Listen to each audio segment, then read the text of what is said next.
गायकवाड फॅमिलीसाठी खास. ही बाई 73 वर्षाची बाई आहे आणि तिला थायलंडमधल्या स्ट्रीट फूडची क्वीन असं म्हटलं जातं. नेटफ्लिक्सवरती आम्ही शो पाहिला होता आणि खूप आशेने श्रद्धा इकडे आली होती आणि तिला प्रत्यक्ष समोरून बघतो आहे आम्ही आणि ती जेवण बनवते. तिचं क्रॅब ऑमलेट अत्यंत फेमस आहे. पंकज शब्दांनी सांगितल्याप्रमाणे म्हणे प्रेसिडेंट स्वतः प्रत्यक्ष इकडे येऊन खाऊन जातो. आणि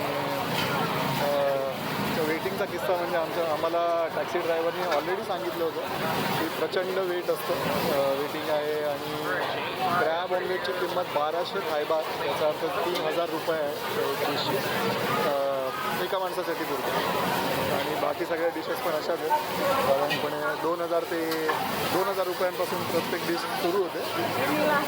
आणि वेटिंग आत्ता असं सीन असा आहे की आम्ही आत्ता पोचलो इकडे संध्याकाळी 5:45 वाजलेले आणि आम्हाला आत्ता काहीच चान्स नाही आहे. उद्या सकाळी 7 वाजता आलो तर आम्हाला बुकिंग मिळण्याचा चान्स आहे.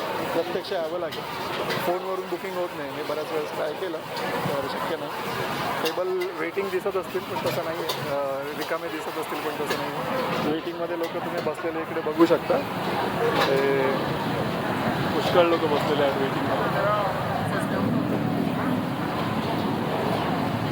ही बाई एकटीच शेफ आहे इकडे आणि प्रत्येक डिश ती स्वतः बनवते. तुम्ही सांगाल त्या डिशेस सगळ्या एका ओळीने त्यांच्या पुढे येतात आणि सगळ्या डिशेस एकत्र बनतात एका टेबलवरच्या आणि मग पुढच्या डिशला हे होतं, पुढची डिश घेतली जाते. प्रत्येक वेळेस आपण बघतो आहे की नवीन स्वच्छ असलेली कढई, त्याच्यामध्ये तेल पाणी जे काय आहे ते, आणि जे काही उरलेलं तेल असेल त्या क्रॅब ऑमलेटचं ते सरळ फेकून दिलं जातं.